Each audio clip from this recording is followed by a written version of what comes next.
Percy was bringing empty stone trucks from the harbour. He was tired of his quarrel with Thomas and wanted to be friends again. He had had a good day and was feeling extra pleased with himself.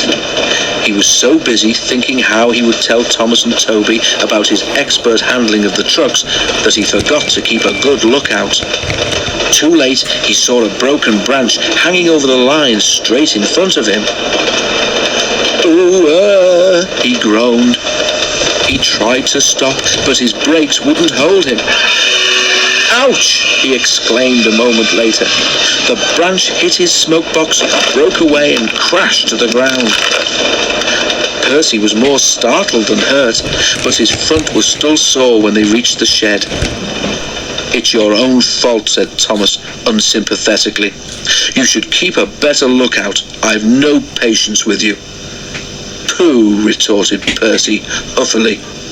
He forgot his good resolution and talked to Toby for the rest of the evening.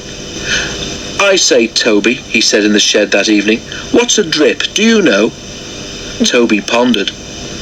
"It's when rain comes through a hole in your cab and fireman hasn't got time to mend it," he decided at last. "That's silly," objected Percy. "I heard a boy on the platform call his friend one this afternoon. I'm sure he couldn't have come through a hole in my cab," he added earnestly. Thomas was tired of being ignored.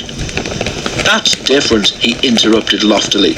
"The boy just thought his friend was being a coward, or silly, or a spoilsport."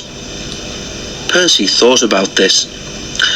"So if," he suggested reflectively, "if you stopped me from doing something nice, would you be a drip, Thomas?" "You're the drip," answered Thomas crossly. "Now go to sleep like a sensible engine and stop talking nonsense." Percy was offended. Instead of going to sleep, he became even more determined to pay Thomas out.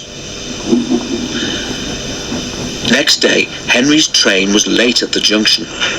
When Thomas set out along the valley, he was trying to make up for lost time.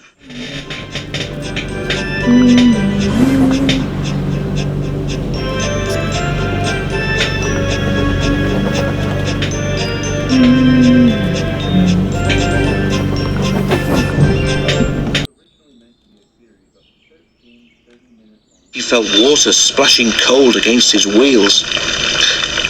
"One of your side rods has broken," said his driver. "It's swung up and punctured your tank. We'll have to get help." At Farquhar, Percy was shunting. The station master came up. "Leave those trucks, please, Percy," he said. "Thomas has got a hole in his water tank. There's water dripping everywhere, and he can't get home on his own." Percy was still cross with Thomas. "I won't go," he said. "Thomas called me a drip. Let him jolly well stay there and drip himself."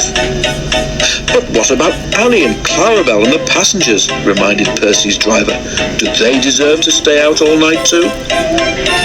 Percy was sorry at once. "I forgot them," he said. "We must rescue them in case they turn into drips too." He hurried away. He found Thomas near the river. Everyone was glad to see him, and the passengers thanked him for coming. "I'm sorry I was rude," said Thomas as Percy helped him back to the shed. "That tank of mine turned me into a bigger drip than we expected, didn't it?